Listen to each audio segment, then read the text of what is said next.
मंडळी, खरंच तुमचा विश्वास बसणार नाही, पण आज आपण महाशिवरात्रीच्या उपवासासाठी पोटभर असा उपवासासाठीचा फराळ बघणार आहोत, की ज्यामध्ये मस्त टम्म फुगलेल्या पुऱ्या आणि सोबतच उपवासाला चालणारी बटाट्याची भाजी बघणार आहोत. नेहमीचीच उपवासाला साबुदाण्याची खिचडी किंवा साबुदाण्याचे वडे खाऊन कंटाळला असाल तर आजची ही जी रेसिपी आहे शेवटपर्यंत बघा. 15 मिनिटात हा पोटभरीचा नाश्ता किंवा फराळ तयार होतो. चला मग सुरुवात करूया.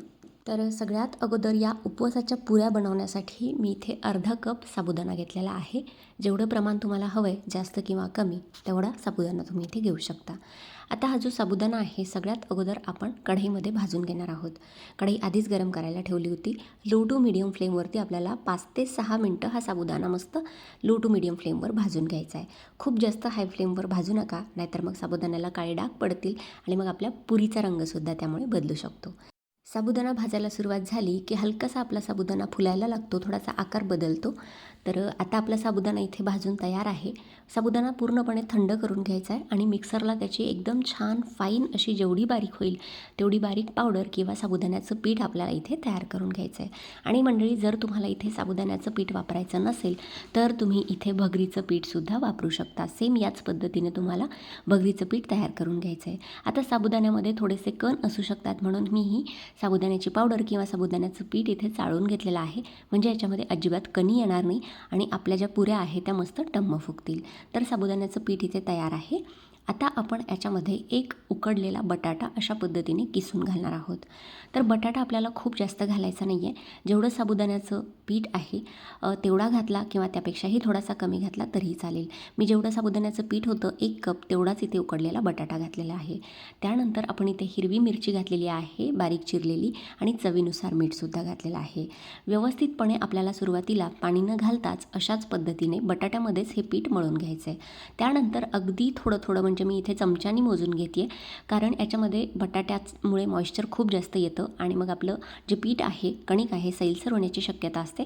त्यामुळे आपल्याला थोडं थोडं पाणी घालून घट्ट अशा पद्धतीचा गोळा इथे मळून घ्यायचा आहे. 5 मिनिटांसाठी हे असंच बाजूला झाकून ठेवून देऊया. तोपर्यंत आपण बटाट्याची भाजी कशी बनवायची उपवासाला चालणारी ते बघूया. झटपट भाजी आहे म्हणून कुकरमध्ये बनवते आहे. मी इथे 2 चमचे तेल घातले, त्यामध्ये पाव चमचा जिरं आणि 1 हिरवी मिरची घातलेली आहे. त्यानंतर बटाट्याच्या अशा पद्धतीने मी साल काढून मोठ्या अशा लांबट आकारात फोडी कापून घेतलेल्या आहे. लगेचच मिरची आणि जिऱ्याचा तडका बसला की बटाट्याच्या फोडी घातलेल्या आहेत. त्यानंतर 1 चमचा मी इथे लाल मिरची पावडर आणि 2 चमचे शेंगदाण्याचा कूट घेतला आहे. त्यानंतर आपण इथे चवीनुसार मीठ घातलेलं आहे. व्यवस्थितपणे सगळे सुके मसाले या बटाट्यामध्ये मिक्स करून घेऊया. अशा पद्धतीने बघू शकता. जर हवं असल्यास तुम्ही अशी सुक्कीसुद्धा भाजी करू शकता, पण मी इथे थोडीशी रस्सा भाजी करते आहे, पुरी आणि भाजीचं कॉम्बिनेशन छान व्हावं म्हणून. अगदी थोडंसं, म्हणजे जवळपास अर्धी वाटीच पाणी किंवा बटाटा बुडेल इतकंच पाणी मी इथे घातलेलं आहे. आता आपल्याला कुकरचं झाकण बंद करून मोजून आपल्याला 5च मिनटं हे शिजवून घ्यायचं आहे. शिट्टीसुद्धा होऊ द्यायची गरज नाही आहे. तोपर्यंत भाजी शिजेपर्यंत आपलं पीठसुद्धा इथे छान मऊसूत तयार झालं आहे. आता हे जे पीठ आहे त्याची एक मध्यम जाडसर आकाराची पोळी मी लाटून घेतली आहे. अशा पद्धतीने कुठलीही वाटी किंवा ग्लासचा वापर करून आपण एकसारख्या आकारातल्या ज्या पुऱ्या आहेत त्या कट करून घेणार आहोत. साबुदाण्याचं पीठ असल्यामुळे थोड्या वेळानंतर घट्ट होतं, त्यामुळे याला मस्त मऊसूत आपल्याला भिजवून घ्यायचं आहे. बघू शकता एवढ्या जाडीच्या मी इथे पुऱ्या लाटून घेतलेल्या आहेत. आता ह्या ज्या पुऱ्या आहेत लगेचच आपण तळायला घेणार आहोत. साबुदाण्याच्या पुऱ्या असल्यामुळे याचा रंग मस्त पांढरा शुभ्र येतो आणि बटाटा याच्यामध्ये घालायला अजिबात विसरू नका, नाहीतर मग नुसत्या साबुदाण्याची जी पुरी आहे ती थोडीशी चिवट होऊ शकते. फक्त गरमागरमच खायला छान लागेल, थंड झाल्यानंतर ती चिवट होईल. म्हणून आपल्याला बटाटासुद्धा याच्यासोबत घालायचा आहे आणि छान मऊसूत पीठ मळून घ्यायचं आहे. साबुदाणा असल्यामुळे थोडंसं पीठ इथे कोरडं होण्याची शक्यता असते. तर अशा पद्धतीने आपल्या ज्या पुऱ्या आहे गरमागरम तेलामध्ये मी इथे तळून घेते आहे लो टू मीडियम फ्लेमवरती. आणि पुऱ्या बघू शकता मंडळी तुम्ही, तेलात टाकता क्षणी इथे टम्म फुगलेल्या आहेत. आणि उपवासाला आपण नेहमीचे तेच प्रकार, म्हणजे की साबुदाणा खिचडी असेल किंवा मग साबुदाण्याचे वडे असतील, हे खाऊन कंटाळतोच, कारण प्रत्येक उपवासाला आपण तेच बनवतो. तर अशा पद्धतीचा वेगळा आणि पोटभरीचा असा फराळ जर तुम्हालासुद्धा खायचा असेल तर येत्या महाशिवरात्रीला ही रेसिपी नक्की ट्राय करा. अगदी मस्त झटपट सोप्या पद्धतीने तयार होते आणि वेळसुद्धा अजिबात जास्त लागत नाही. तर सगळ्या ज्या पुऱ्या आहेत त्या मी अशा पद्धतीने तळून घेतल्यात. आता आपण भाजी बघूया. तर 5 मिनिटानंतरच मी गॅस बंद केलेला होता. बटाट्याची क्वांटिटी कमी होती, भाजी शिजायला अजिबात जास्त वेळ लागत नाही. तर मस्त आपली तर्रीची इथेही उपवासाला चालणारी बटाट्याची भाजीसुद्धा तयार झाली आहे. बटाटासुद्धा छान मऊसूत इथे शिजलेला आहे बघू शकता. आता आपण प्लेटमध्ये हे सर्व करूया.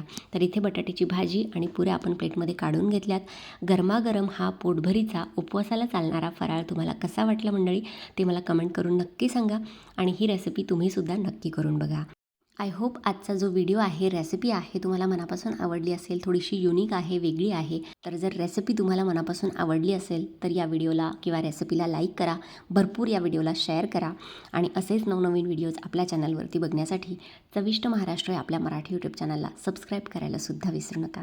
चला भेटूया अशाच एखाद्या नवीन व्हिडिओसोबत किंवा एखाद्या हटके रेसिपीसोबत. तोपर्यंत धन्यवाद. Thanks for watching. Take care. Bye bye.